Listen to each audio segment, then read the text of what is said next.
She didn't know what the word no could do. Not really. For most of her life, that sound was a forbidden shape, a luxury only white mouths were allowed to form. But in Boston, in 1847, when a white man reached for her wrist in the marketplace and she whispered that single word, no, the air around her seemed to stop. The world that had once chained her knees, broken her back, and marked her skin like property suddenly waited for her command.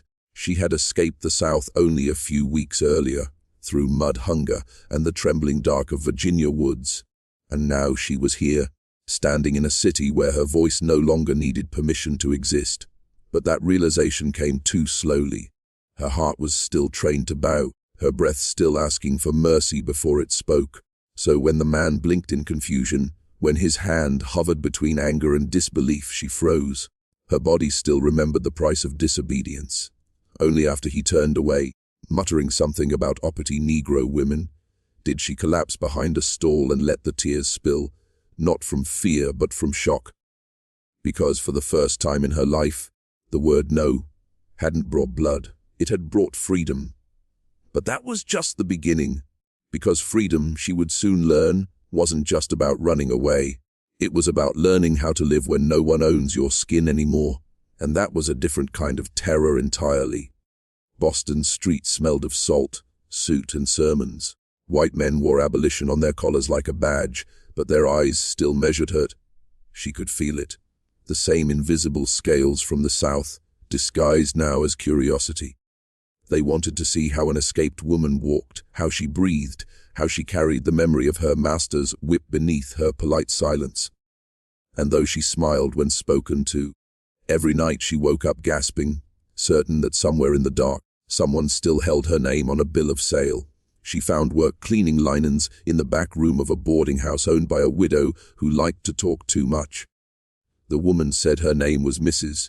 O'Rourke, kind, but the kind that still carried pity in her smile, the kind that stared a little too long when the girl rolled up her sleeves and revealed the raised welts that braided her arms. They called her Anna now. Not her real name, not the one she was born with, but the one she had to choose when she crossed into Massachusetts, pretending to be a free woman from Maryland. "You don't sound like you're from there," people would say, and she'd laugh softly, saying she moved north when she was young. Lies came easier than truth. Truth could still get her killed. She scrubbed the floors until they gleamed like cold mirrors, polished brass pots until her reflection looked like someone she didn't know. Every night she walked home through the narrow streets near Beacon Hill, where candles burned in the windows of abolitionist homes, and preachers shouted about liberty and heaven, and black men in fine coats read newspapers aloud in front of meeting halls. They looked free, truly free, and that frightened her more than the whip ever had, because she couldn't understand how they'd done it. How they stood upright without permission, how they spoke to white women with steady eyes, how their laughter didn't tremble with guilt. She wanted that. She wanted to learn what freedom felt like inside her bones, not just in her papers, but inside her chest. The chains still rattled. Sometimes, late at night, she dreamed of her mother. Her mother's voice was rough like cotton fields at dusk, soft but scraped by years of dust and orders. She remembered her mother's last words before the auction, "Don't let them take your name from you." But they had. They'd taken everything. The sound of her name, the meaning of her face, the rhythm of her past. Boston gave her bread, work, and walls to sleep behind, but it couldn't yet give her peace. Each morning, she walked to the harbor and watched the ships rise and fall on the water. She wondered if freedom was like that, if it was meant to be something that never stood still, always rocking, always uncertain, beautiful but dizzying, a kind of safety that never stopped moving. One morning, as the mist curled low over the harbor, a man stopped her on her walk to work. He was well dressed, his coat pressed, his hat tilted just enough to show confidence without arrogance. His skin was dark like hers, but his manner was from another world, polished, educated, deliberate. "You're new," he said, his voice like smooth iron. "You carry the South in your shoulders." She froze, startled. The way he said it wasn't cruel, it was knowing. He introduced himself as Reverend Josiah Green, a preacher and teacher at the African Meeting House. His church was one of the few places in the city where black men and women gathered not in fear, but in purpose. "Come hear the word this Sunday," he said, handing her a folded pamphlet. His fingers brushed hers, gentle, but enough to make her realize he wasn't afraid to touch her. That small thing made her throat tighten. On Sunday she went. The meeting house stood like a fortress of breath and fire. Inside, the air was thick with hymns that shook the walls. People sang not like they were worshipping, but like they were remembering. Their voices rose in rebellion, in grief, in impossible hope. She sat in the back, hands clasped, heart trembling. When Reverend Green spoke, his sermon wasn't about heaven. It was about freedom, not as a gift from God, but as a discipline. Freedom, he said, ain't a moment, it's a habit. You got to train your soul to stay free, or this world will train it back into chains. She felt those words strike deep. After the service, he found her again. "You understood," he said softly, reading her eyes. She didn't answer. She couldn't. Something inside her felt like it had been uncovered, like a scar pressed too hard. He asked where she lived, and she lied again, said she had family nearby. He didn't challenge it. "Just remember," he told her, "you're not what they made of you. You're what you decide to keep." Then he walked away, leaving her with silence thick as a storm. That night, she couldn't sleep. She thought of his voice, the rhythm of his words, the strange comfort of being seen. But she also felt danger, not from him, but from herself. Because for the first time since she'd escaped, she wanted something again. In the weeks that followed, she found herself drawn to the meeting house more often.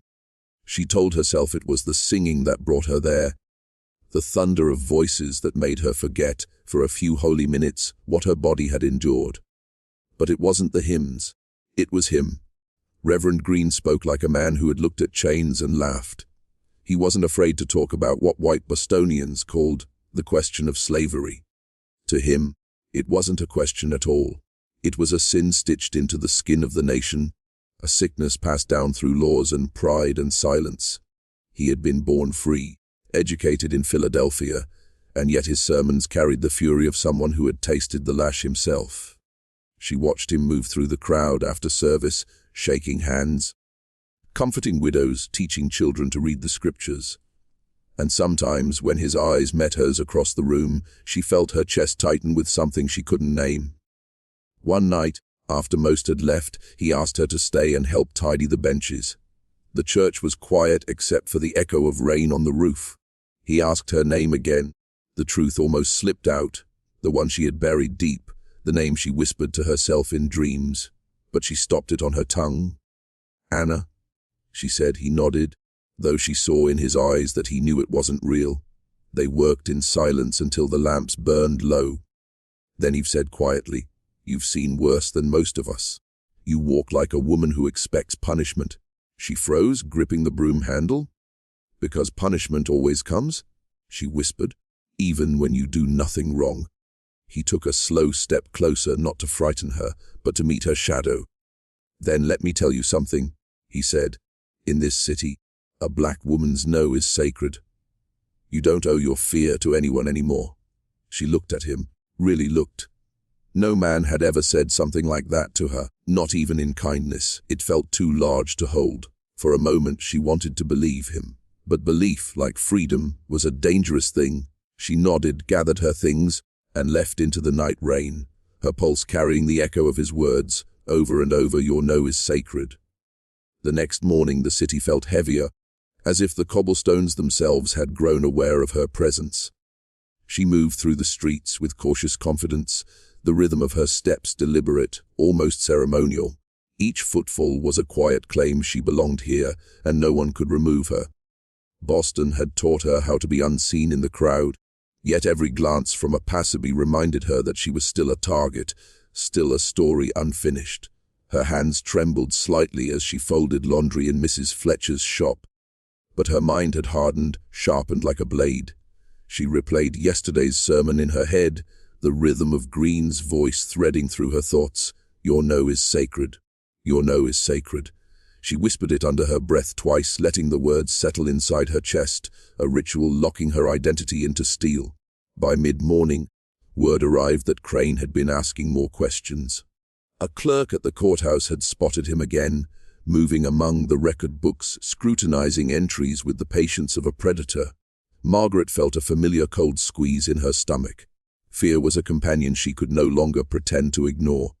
But alongside the fear, there was resolve, a strange, dangerous resolve that made her stand taller, straighten her spine, and carry her head as if it were a crown. She thought of Peter, and the thought tightened her chest. The memory of him, of his laugh, the feel of his hand brushing hers in secret, reminded her that freedom was not just a word, but a tangible, living thing worth guarding at all costs. Reverend Green appeared at the shop later that day, unannounced. His eyes swept the room before settling on her, sharp, deliberate, like he could read her soul through the smoke of candles and the scent of damp wool. "You've done well," he said quietly, but the weight behind the praise made her shiver. "You've learned that the city watches, but you watch it back. That is power. Do not forget it." She nodded, though her throat constricted with a mixture of gratitude and fear. "Power," she repeated, testing the word as if it were unfamiliar in her mouth. That evening she sat alone in her attic room, clutching her forged papers, feeling their weight in her palm. The ink on the pages felt almost alive, trembling under her fingers. If Crane discovered them, if the network collapsed, she would revert to Sarah, property once more. And yet she felt a flicker of something unnameable hope, the hope that even a single word, no, could shatter the expectations of a lifetime spent in chains. She whispered to herself, a promise and a warning both. "I will survive. I will not betray what is sacred." As she leaned back against the wall, she remembered the ritual of the words Reverend Green had given her. Twice she whispered them in the dark, sealing her resolve. "Your no is sacred. Your no is sacred." She exhaled slowly and, with a quiet determination, decided that when Crane came, he would find her unbroken, unyielding, and fully awake. The following days were a quiet war, invisible and suffocating. Edward Crane moved through Boston like a shadow, patient and methodical, leaving trails of tension wherever he went. Every time Margaret saw him from a distance, a man with precise steps, hands clasped behind his back, eyes calculating, her pulse quickened. It wasn't fear that gripped her anymore. It was the acute awareness of stakes far beyond her own survival. Every forged document, every whisper of assistance from Mrs. Fletcher's network, every sympathetic clerk she passed in the hallways of government buildings, all were threads in a web Crane aimed to unravel. And Margaret, unwillingly, was becoming the nexus of that web. She found herself watching the city differently now, seeing patterns in the crowd that had once been invisible. A man loitering too long near the registry office, a young woman nervously glancing over her shoulder, a carriage parked on a side street with two men inside staring at the sidewalks. Everything spoke of surveillance, of quiet power at work. And yet, with every observation, a strange sense of clarity emerged. Her senses, sharpened by years of hiding and fleeing, became weapons. She could anticipate, predict, and maneuver with a precision that unnerved even her. For the first time, freedom felt like a strategy, not just a chance. Mrs. Fletcher worked silently, her fingers precise as she repaired seams, adjusted hems, and prepared new disguises. Each stitch was a quiet act of resistance, a rebellion encoded in thread and cloth. Ruth, still trembling from the encounter with Crane, looked to Margaret for courage, and Margaret found herself giving it not out of heroism but necessity. To falter now was to endanger dozens. The people who had trusted the network, the allies who had risked everything to create a fragile shield against a world that demanded submission. Every decision, every hesitation, could tip the balance between liberation and recapture. Late one night, Margaret sat by her window, the city lights blurred by rain. She traced the outline of her forged papers in the dim glow, feeling the ink imprint against her palm like a pulse of forbidden knowledge. Twice she whispered the words that had become talismans. "Your no is sacred. Your no is sacred." Each repetition deepened her understanding that identity, once stolen, could be reclaimed, protected, and wielded like armor. And yet, beneath the armor, a darker realization settled. Crane was not merely an investigator. He was a lever, a fulcrum poised to collapse a system built on secrecy and courage. To survive meant not just defiance, but cunning, patience, and a willingness to step into shadows deeper than she had ever known. By the first week of October, Margaret understood something that no freedom paper could convey. Resistance was more than a refusal, more than a single word. It was a life rewritten in the face of omnipresent threat, a ritual performed every hour, every glance, every choice. And she was no longer just a fugitive. She was a guardian, a sentinel of secrets, a living testament to the dangerous, revolutionary power of saying no. Margaret began to notice the small, almost imperceptible movements of power around her. A clerk's hesitation, a merchant's sidelong glance, the way a carriage slowed near the courthouse. Each told a story that others ignored. She learned to read these signs with the same precision she once reserved for sewing delicate seams or hiding in the shadows of the Underground Railroad. Each day in Boston became a lesson in surveillance and counter-surveillance, a mental chess game in which every resident of the boarding house was a piece and she, unwillingly, had become the queen. The realization came like a whisper in the dark. Freedom was no longer a place or a paper, but a continuous, careful negotiation with those who held the power to destroy it. Mrs. Fletcher's home became a fortress of whispered strategies. Letters arrived from other safe houses, sealed and coded, describing new threats and safe passages. Margaret handled these missives with care, understanding that a single slip could undo years of effort. The room she once saw as a refuge now felt like a command center, a place where lives depended on choices made quietly, invisibly. And in that silence, Margaret found an unfamiliar strength. She realized that fear, when acknowledged and studied, could be turned into a weapon. Each heartbeat, each nervous glance became data, and data became power. Edward Crane did not relent. He attended meetings, visited registries, and pressed inquiries with the meticulous patience of a predator who knew he could afford to wait. Yet, Margaret discovered that his very predictability could be used against him.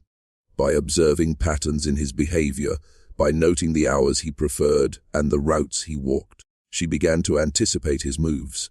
Every step, every pause, every casual conversation he had in public spaces became an opportunity to gather intelligence. The city, with all its noise and crowds, was no longer a bewildering expanse. It was a map of potential threats and secret escapes. She could navigate it, manipulate it, and sometimes even control the narrative that others thought was beyond her. In those moments, Margaret whispered the phrase again, twice, almost like a chant, "Your no is sacred. Your no is sacred." It anchored her, a symbolic lock against fear, a talisman that reminded her who she was and who she had become. With it, she could stare down men like Crane without flinching, could negotiate the invisible currents of power, and could protect the lives of those who depended on her courage. And yet, in the stillness, Margaret knew something darker was coming. Crane was not working alone. The conspiracy reached far beyond the streets of Boston, stretching its roots into offices, mills, and private homes. Someone, somewhere, was orchestrating this investigation not merely to enforce the law, but to dismantle an entire network of freedom, to convert courage into compliance. The realization settled in her chest like a stone. Saying no was no longer a moment of defiance. It was a declaration, a challenge to a system that thrived on submission, and it would demand everything she had to survive. The shadows in Boston grew longer in ways Margaret could feel but not always see. Every step she took outside, every glance she cast along narrow streets was measured. She began noticing the subtle signals of recognition among other blacks in the city. A nod, a touch to the brim of a hat, a pause in conversation, communications that masked urgency beneath civility. These gestures carried meanings only those who understood fear, exile, and survival could decode.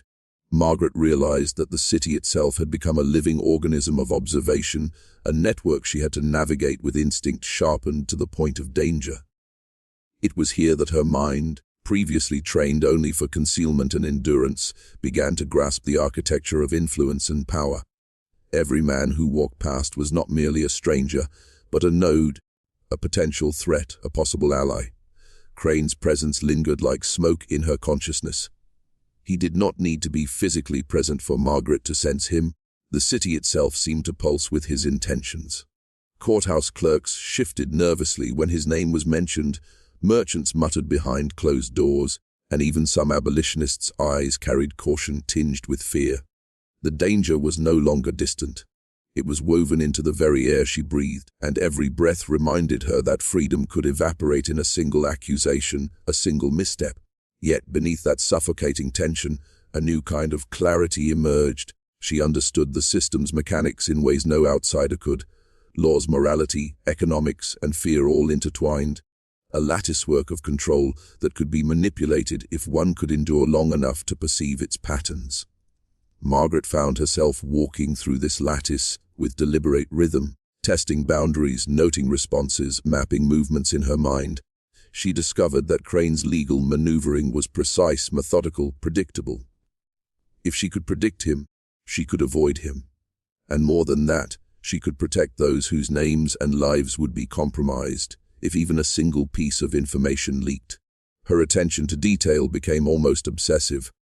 A dropped pen on the street, the angle of a carriage wheel, the cadence of a court clerk's voice. All these became pieces of a puzzle revealing the underlying currents of Boston's fragile tolerance toward fugitives. Twice, Margaret whispered the phrase again, letting it root deep in her consciousness. Your no is sacred. Your no is sacred. It was no longer just a shield against Crane. It was a declaration to herself that submission was no longer mandatory, that her mind and will could operate in spaces where others feared to enter. Every glance at a document, every meeting with Mrs. Fletcher or Reverend Hayes, became charged with this sacred refusal, this ability to say no and endure the consequences. She had transformed from a shadow moving at the edges of society to a subtle agent of her own destiny, a quiet force that could bend circumstances with observation and calculation. Yet even as she embraced this power, Margaret sensed that Crane was evolving too. The game had changed.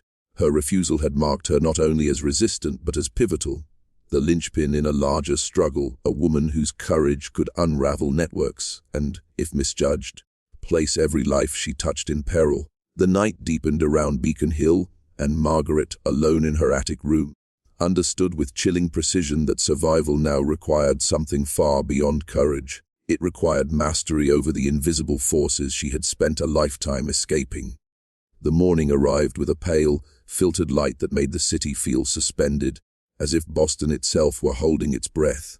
Margaret moved through the streets with a deliberate quietness, each step calculated, each glance measured. The boarding house felt heavier than usual, as if the walls themselves bore witness to the tension that had taken root. Mrs. Fletcher and Reverend Hayes whispered urgently in the parlor, their conversation a rapid stream of contingency plans, coded warnings, and protective measures. Margaret understood the gravity the simplest misstep could send her, or someone she cared for, back into the chains they had spent years trying to escape.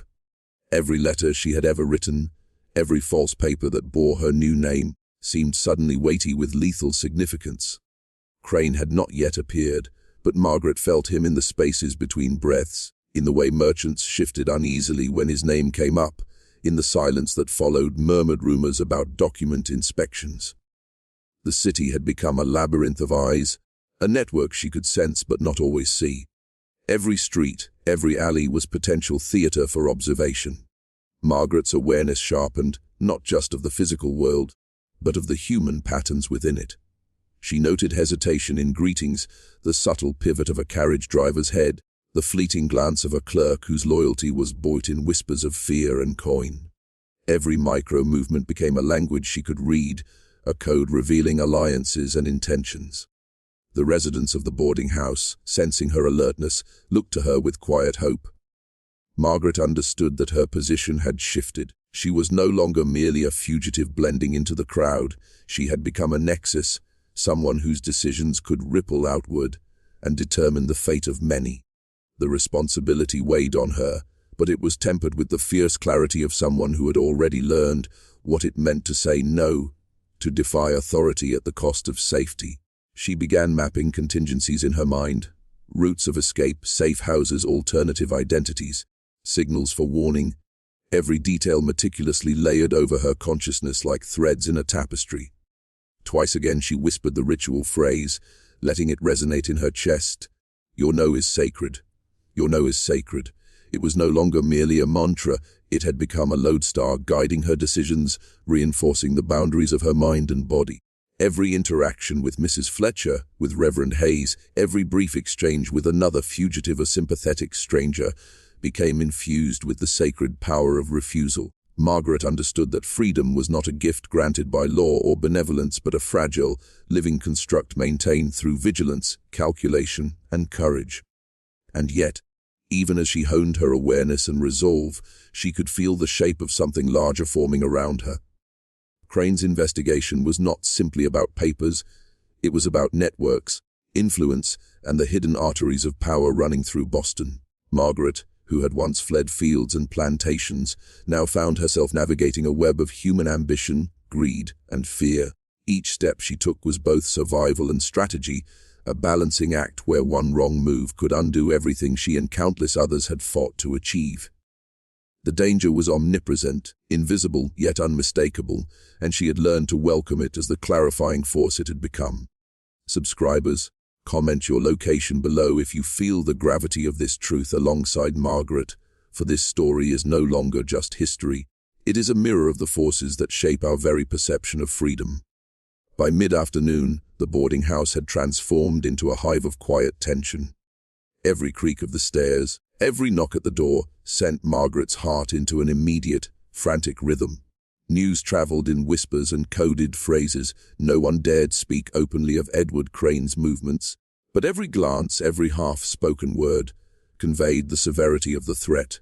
Margaret had spent nearly a year learning the subtle architecture of freedom in Boston, but nothing had prepared her for the looming orchestration of danger that now hung over the house like a storm cloud. The city's streets, once alive with a sense of possibility and anonymity, felt narrowed, oppressive, as though the very buildings were conspiring to funnel her fate into Crane's hands. Mrs. Fletcher moved with methodical precision, closing the curtains, double-checking locks, signaling warnings to neighbors who had grown accustomed to her quiet authority. Reverend Hayes paced silently along the narrow hallways, his presence a living anchor of vigilance and guidance. Margaret, seated at the edge of her straw-filled mattress, watched them, absorbing their rhythms, internalizing the invisible choreography that had kept the network alive. She understood now that survival was not a matter of escaping one man or one law. It was a matter of inhabiting the margins of society with complete awareness, of predicting the intentions of those whose power depended on her submission, and resisting with a force that was equal parts defiance and calculation. Crane had made his presence known indirectly through the network. Rumors of his inquiries, of his careful examinations of registries, of conversations with local merchants, spread in measured waves, keeping everyone alert without revealing his exact location. Margaret realized that the law itself could be twisted into a weapon, and that knowledge was as much a shield as any forged paper or physical hiding place. Each forged document she had carried was a fragile talisman, but the real power lay in understanding how to wield the fear and expectation that surrounded it. In that moment, Margaret's mind became a battlefield map, every alley and doorstep a strategic point, every ally and neighbor a node in a living network of resistance. Twice, quietly, she repeated the phrase, letting it echo within her, "Your no is sacred. Your no is sacred." These words had evolved into a mantra of survival, a way of anchoring her identity against the tidal force of authority pressing against her. They reminded her that refusal was a weapon, a choice, a declaration that she was more than the sum of the expectations others placed upon her. Margaret had discovered a freedom far deeper than the absence of chains, the freedom to assert one's own will, to take a stance even when every circumstance demanded submission. The stakes, however, had shifted. What had begun as a personal act of courage now intersected with forces far larger than herself: wealthy merchants, city officials, southern planters, and a web of power that extended across state lines. Margaret's refusal had become a spark in this intricate lattice, and she could feel the danger intensifying, preparing to strike. Each decision she made now could ignite consequences that would ripple outward, touching lives she might never see, or endanger those she loved most. If you feel the weight of this story, comment your location below, subscribe, and hold fast to the knowledge that courage is a living, dangerous thing, and that saying no can shift the course of history. Night fell like a velvet trap over Boston, thick and suffocating, as though the city itself had taken a breath and was holding it, waiting for the next move. Margaret lay awake in the narrow attic, her hands clasped tightly around the small cloth pouch containing her papers. She had long ago learned to measure the weight of fear against the weight of necessity, and tonight they were indistinguishable. Every shadow outside the window, every distant footfall on the street, became a potential herald of confrontation. The wind rattled the loose panes, carrying with it whispers of the city's complicity in her peril, the invisible hands of commerce, law, and social hierarchy pressing down on a woman who had already endured more than most could imagine. Her mind replayed Crane's measured tone, his calculated gaze, the subtle shifts in expression that hinted at the machinery of manipulation behind his inquiries. He was not simply a man. He was the embodiment of a system designed to extract submission, to corrode autonomy, to transform acts of courage into evidence against the courageous. Margaret understood, with a clarity that made her chest tighten, that every act of defiance would now be interpreted, catalogued, and weaponized. Freedom was never simple. It was a dangerous, fragile construct, constantly threatened by those who thrived on maintaining the illusion of authority. Downstairs, Mrs. Fletcher and Reverend Hayes moved with practiced discretion, coordinating contingency plans in hushed tones. Margaret had overheard fragments of their discussions: routes to Canada, contacts in upstate New York, the promise of sanctuary if the walls of Boston became too constricting. Yet the very notion of flight, of running once again, stirred something like grief in her chest. She had just begun to imagine a life in this city, a life in which she could walk the streets without flinching, speak to neighbors without fear, even dream of finding Peter wherever he might be. Now the specter of being uprooted, hunted, and forced into hiding threatened to undo all of that. She closed her eyes and summoned the mantra that had become a lifeline: "Your no is sacred. Your no is sacred." Twice deliberately, letting the syllables imprint upon her consciousness. They were not words of rebellion alone, they were a codex, a declaration that her identity could not be erased, that even in the face of unrelenting pressure, she retained the sovereign right to decide, to refuse, to survive on her own terms.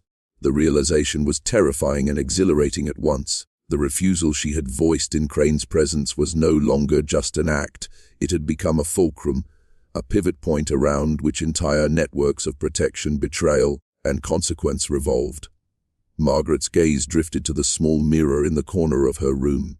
She did not recognize the woman staring back, shoulders tense, eyes alert, a quiet ferocity simmering beneath a calm exterior. She had been Sarah on the Hartwick plantation, a shadow, invisible, voiceless. Tonight she was Margaret Thornnehill, a woman who had spoken a dangerous word, a woman whose refusal carried the potential to alter not just her life, but the lives of all who had placed their trust in her. And yet, the truth weighed heavily, saying no was only the beginning. The forces aligned against her would not rest, and the coming hours would demand courage far beyond what she had imagined. If you are following her journey, pause for a moment, comment your location below, subscribe, and recognize the truth hidden in the shadows. That courage and peril often arrive together, and survival begins with claiming the right to refuse. The dawn crept reluctantly over Boston, brushing the brick facades with a pale, grey light that seemed too fragile to illuminate the dangers lurking within the city. Margaret sat at her small desk, her fingers tracing the outline of the cloth pouch, feeling the faint ridges of the folded papers inside. Every thread of cotton, every faint crease, carried the weight of a stolen identity and a carefully constructed illusion of freedom. She thought of Edward Crane and the cold precision of his inquiry, the way he had measured her refusal and now treated it as a tactical challenge rather than a moral boundary. His visit was not mere curiosity, it was a probe, a test of loyalty, of networks, of secrets buried beneath layers of trust. Mrs. Fletcher moved quietly in the background, orchestrating preparations for every eventuality. The boarding house, normally a place of subdued camaraderie and whispered safety, now felt like a stage set for a drama with consequences far beyond imagination. Reverend Hayes paced the narrow parlor, deep in thought, his voice occasionally breaking the silence to relay instructions to Solomon and Daniel about potential escape routes or the management of sensitive information. Each movement, each whispered word was an exercise in strategy, a recognition that every individual in the house was now both a participant and a potential casualty. Margaret's mind returned to the concept of leverage. Crane's position was clear. The power to dismantle the network rested not on legal authority alone, but on the manipulation of fear and the exploitation of moral compromise. Yet she also understood the fragile truth of the other side. Loyalty, courage, and the willingness to protect the vulnerable were themselves forms of power. Less immediate, less enforceable, but capable of turning the scales when wielded with precision. Her refusal had exposed her as more than a fugitive. She was now a symbol, a living argument for the possibility of defiance, and that realization both bolstered her courage and magnified the risk. Through the narrow window, Margaret caught glimpses of the city awakening, merchants hurrying to their shops, carriages rattling over cobblestone, children weaving through alleys with unthinking confidence. To them, the streets were ordinary. To her, each figure carried the potential for observation, betrayal, or interference. Each moment was a negotiation with reality, a silent assessment of where danger might strike next. Her survival depended not only on vigilance, but on the preservation of her will, the unbroken assertion that her voice, her no, could resist systemic power. Margaret closed her eyes and whispered once more, "Your no is sacred. Your no is sacred," twice, committing the phrase to the inner sanctum of her consciousness. It was not a charm, nor a prayer, but a recognition that identity itself could serve as both shield and weapon. In the hours to come, every decision would be a test, every interaction a measure of endurance. And as the first light of morning painted the room in ghostly pale tones, she realized that the fight was no longer just for survival.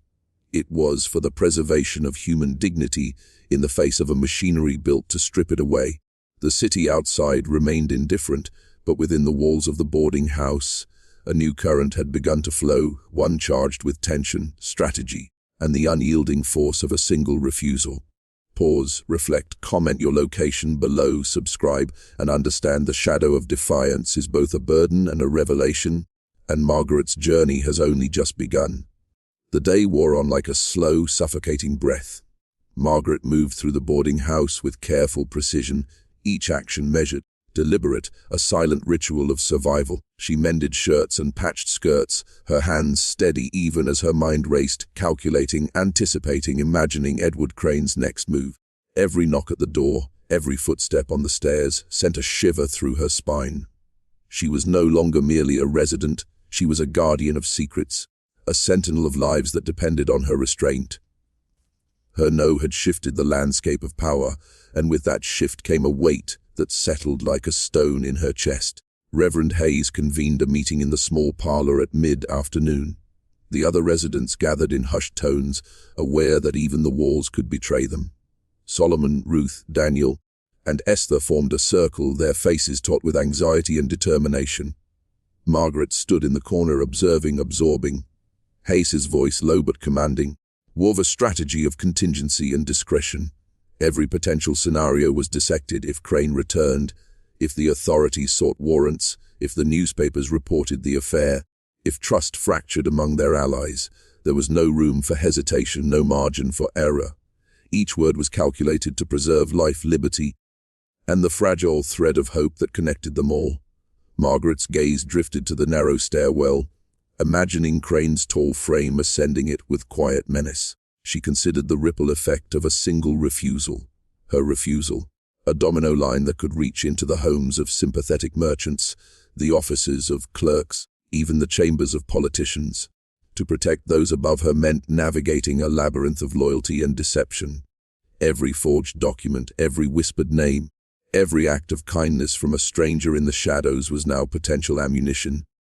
The moral geometry of their world had shifted, and Margaret understood that courage alone could not guarantee safety.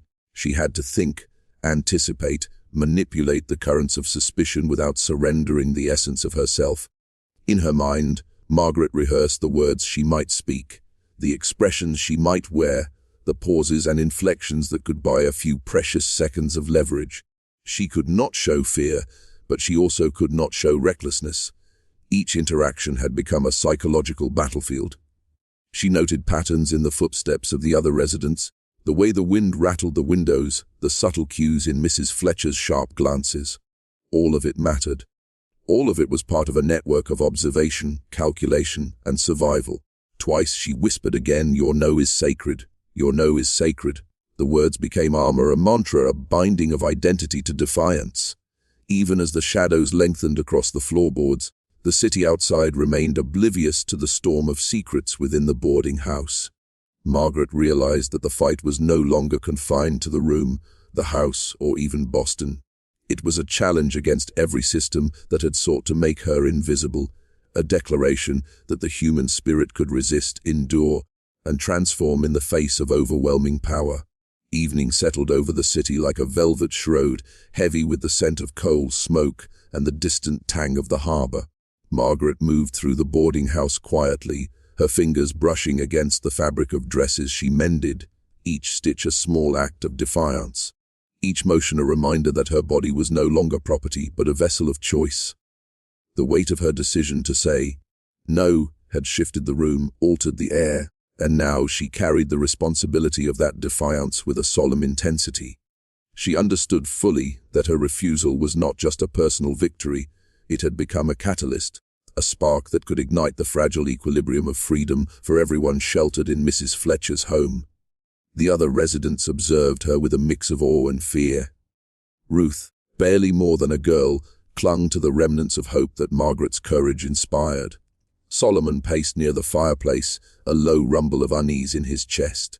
Daniel and Esther exchanged anxious glances, acutely aware that one misstep could unravel months of careful planning. Margaret felt the eyes of the household upon her, and instead of retreating into self-protection, she embraced it. Their faith in her acted as both shield and anchor. She began to realize that the act of refusal had changed the dynamics of power. Crane's investigation was no longer solely about forged papers. It was about fear, control, and the manipulation of truth. He would test their limits, probe their resolve, and attempt to bend morality to legality. Margaret's mind wandered briefly to the faces of the people she had left behind in Virginia. Peter, whose disappearance had forced her flight, haunted her thoughts. She imagined the plantation, the fields, the heavy hands of overseers, and realized that freedom carried no absolute safety. It was a precarious edge she now balanced on. Every choice she made could protect lives or endanger them. The moral calculus was exhausting, yet it sharpened her senses and wove her instinct into a survival armor stronger than any forged document could provide. Later, as darkness deepened, Margaret found herself alone in the attic, the city lights flickering through the window panes like distant stars. She repeated the words under her breath, anchoring herself, transforming fear into resolve. Let no one control your will. Let no one control your will. They became a ritual, a binding of identity to action, a reinforcement that she was not the property of men, of law, or of circumstance. She could feel a subtle change in herself, a widening of consciousness that was both terrifying and liberating.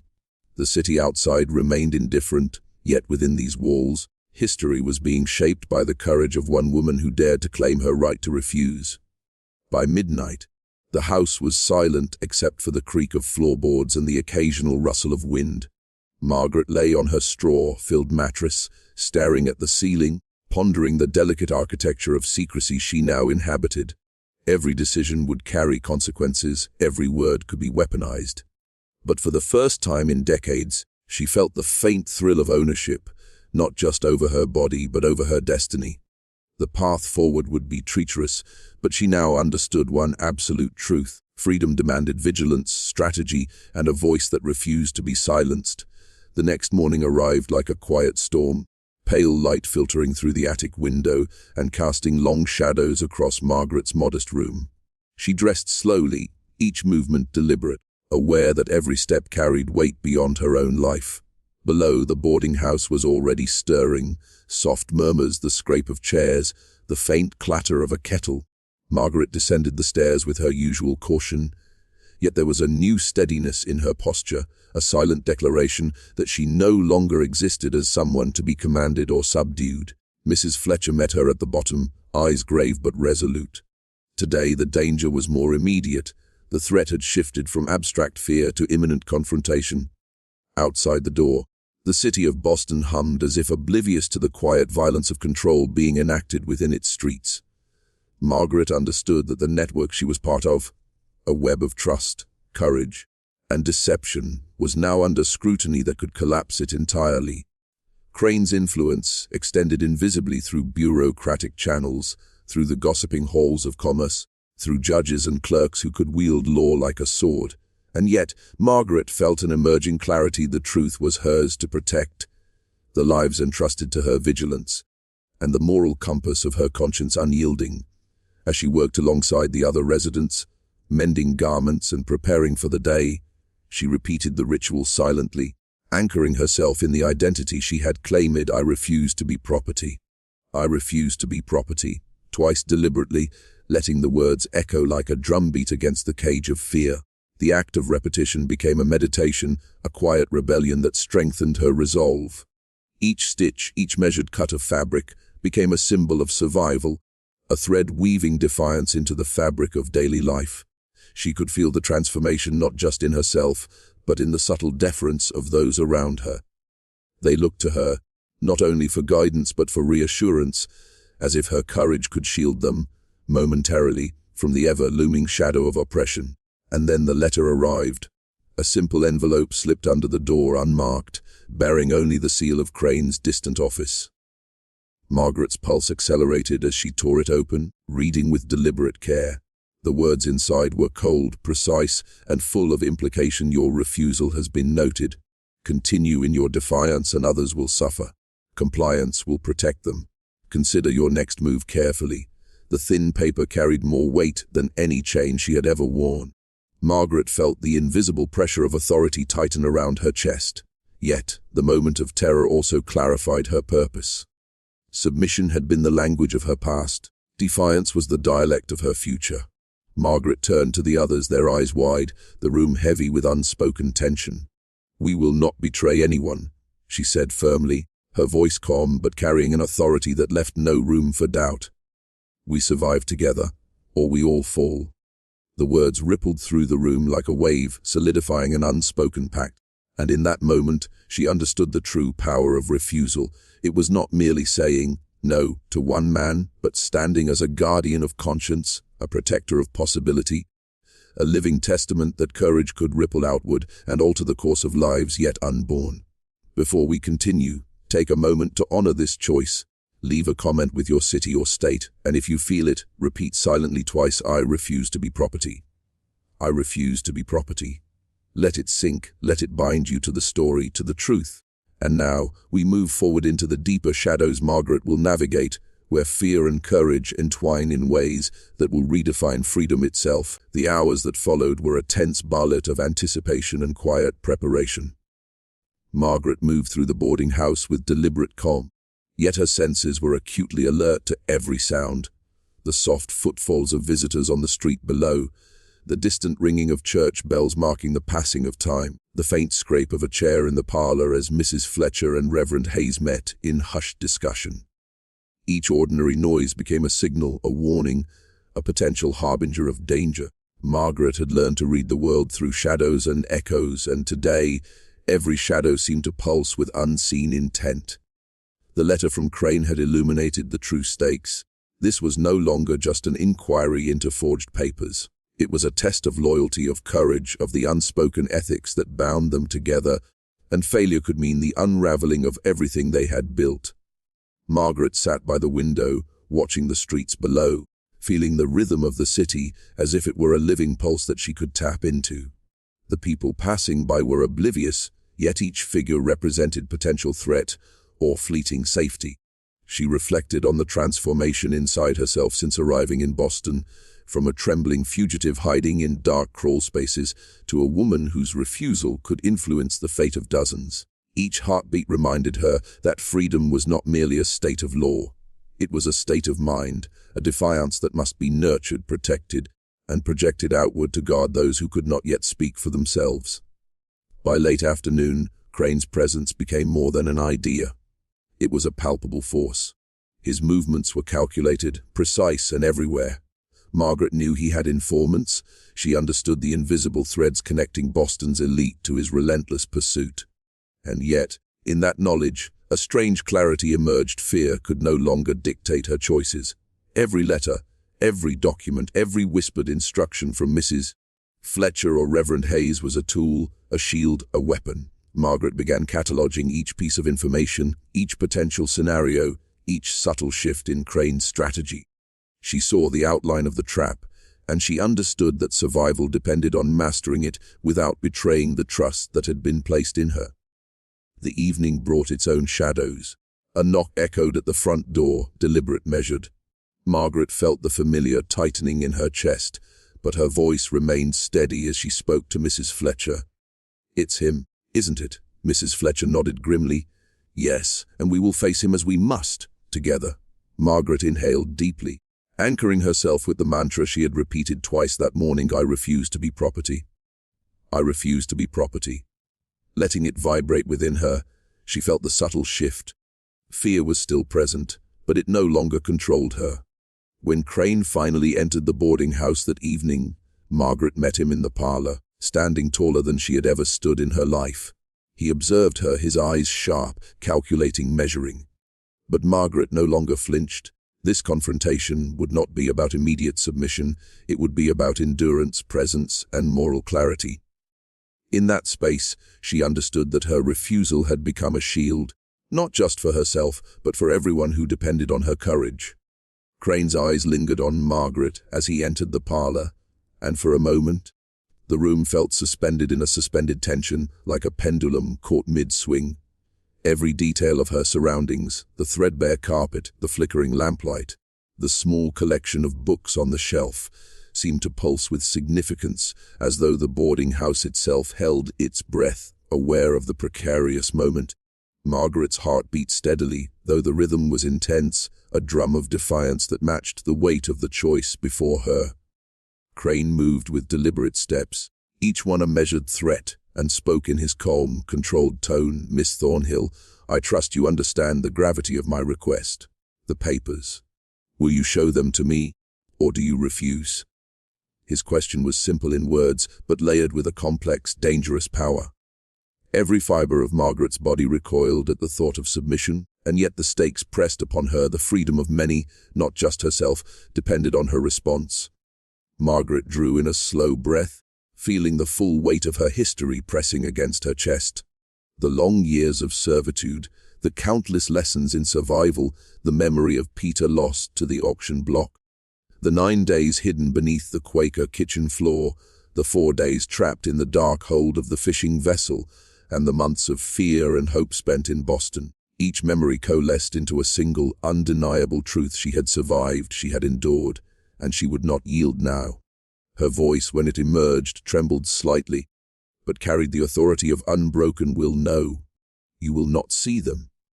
The word echoed, resonating like a bell through the room, carrying with it the latent power of a life reclaimed. Crane's lips tightened imperceptibly. He had expected hesitation, compliance, fear, but not this. This was unprecedented.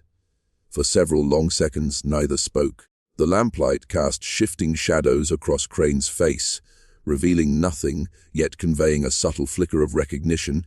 He understood that Margaret's refusal was not mere obstinacy. It was a declaration. It was a boundary that he could not cross without consequence, and in that boundary lay both her vulnerability and her invulnerability. Margaret's eyes held his, unblinking, conveying a quiet, relentless defiance. The room itself seemed to pulse with the weight of that silent standoff. Every moment stretched, a heartbeat of eternity, until Crane finally spoke, his tone a mixture of calculation and acknowledgement. "Very well. I see that you understand the danger you are courting. I will proceed differently, but mark my words, Miss Thornhill, this defiance has set in motion forces you cannot yet comprehend." Margaret stood firm, the words falling over her like the distant rumble of an approaching storm.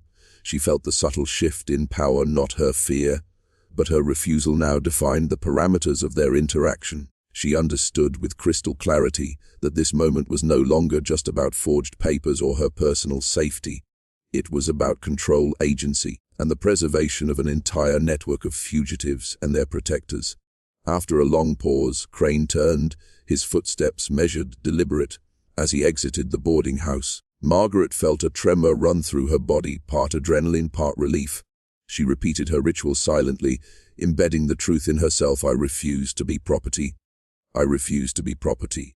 Twice, fully, with intention, and as she exhaled, she felt a transformation, a quiet, growing power rooted not in submission but in unyielding choice. She turned to Mrs. Fletcher, whose expression held both pride and worry. "We have survived this first trial," Margaret said softly. The hours after Crane's departure stretched into a fragile limbo, a space where each sound, each shadow seemed to carry threat. Margaret sat in the attic, her fingers tracing the edges of the pouch around her neck, feeling the thin cloth, feeling the weight of the papers inside, though they no longer represented mere protection. They were symbols of a fragile web she now carried with her will intact. The boarding house was quiet but not at peace. Every resident moved with hushed steps, aware that the presence of danger had shifted from the street below to the very air of their sanctuary. Conversations were brief, careful, clipped at the edges, each word measured for secrecy. Even Ruth, normally talkative, whispered only enough to assure presence, not safety. Margaret's mind, however, was active, spinning possibilities, tracking patterns, weighing outcomes. The network depended on vigilance, on anticipation, and now it depended on her courage. By nightfall, Margaret realized the true weight of her refusal. It had not only unsettled Crane, but had drawn a line in the sand, one that revealed the hidden connections within Boston itself. The city's elite, merchants, legislators, and even clergy, had invested in silence and compromise, willing to benefit from the network only so long as exposure remained impossible. Crane's visit had illuminated their complicity. Margaret understood that her personal act of defiance had become a lens, magnifying the entangled corruption surrounding her. The papers, once a shield, were now a touchstone of power dynamics too complex for any single individual to navigate alone. She felt the paradox keenly. The strength she discovered in saying no also painted a target on her back. Margaret rose from her chair, walking to the window. The streets below were empty, lit by the occasional lantern swinging in the hands of a night watchman. The city seemed distant, yet intimately alive, as if every brick and cobblestone bore witness to the quiet revolutions happening in these small interior spaces. She understood, at a depth she hadn't fully reached before, that freedom was not merely the absence of chains, but the ability to make choices, to define one's own limits, and to assert them in the face of threats far larger than herself. In that moment, Margaret became aware that the real work of survival was psychological as much as physical. Each decision, each act of defiance, became a thread in the intricate tapestry that held her world together. Mrs. Fletcher appeared at the doorway, her eyes soft yet watchful. "You did what no one else could," she said quietly. "But the fight isn't over. Crane will return and he will escalate. We must anticipate every step." Margaret nodded, feeling the gravity settle around her like a cloak. She whispered her ritual again, reinforcing the transformation within. "I refuse to be property. I refuse to be property." Twice, fully, deliberately. It was no longer just words. It was armor, it was identity, it was a declaration that could neither be erased nor ignored. As the night deepened, Reverend Hayes arrived, carrying news that would escalate the tension further. Reports from contacts in the city suggested that Crane had begun pulling threads, questioning registrars, and subtly pressuring merchants connected to the network. Each step he took brought him closer to the heart of Boston's clandestine operations. Margaret realized that her act of defiance had initiated a chain reaction. Every forged document, every hidden ally, every silent protector was now potentially exposed. Yet within this looming threat, a quiet certainty emerged. She had discovered her own power, and with it, a responsibility she could not abandon. The following morning, Boston felt like a city in suspension, the ordinary rhythm of commerce and chatter overlaying a tension that only a few could perceive. Margaret watched from the boarding house window as a carriage rattled down the cobblestone streets, its passengers unaware of the silent storm stirring within the city's invisible veins. Crane was moving, methodical, deliberate, a predator in tailored clothing, tracing connections, interrogating witnesses, leaving no detail unchecked. Each name he uncovered, each signature he examined, could unravel decades of carefully constructed safety for those who had fled the South. Margaret knew that the next hours, the next conversations, the next decisions would determine not just her fate, but the survival of dozens of others who relied on secrecy, discretion, and courage. She rose from the attic chair and began pacing, rehearsing her words, measuring every possible response Crane might elicit. Even a slip of tone and unguarded expression could be fatal. Mrs. Fletcher entered, carrying a small satchel, her hands trembling slightly but her expression controlled. "We may need to move some of the residents tonight," she whispered. "Frane's inquiries have drawn attention to specific addresses. The authorities could arrive with warrants at any moment." Margaret nodded, the weight of responsibility settling on her shoulders. She had never imagined that saying no could escalate into a strategic operation, a quiet war of shadows and influence, and yet here she was, a linchpin in a network designed to save lives, her courage now a weapon against systemic oppression. By midday, the first hints of movement from Crane's side became evident. The clerk at City Hall, a man known for discretion, had mentioned a series of questions about prior manumission filings. Margaret felt a chill as she realized the interconnectedness of Boston's institutions. The registrars, the notaries, the wealthy merchants, each one a potential vector for exposure. Every forged signature, every backdated seal, now represented not only survival but risk.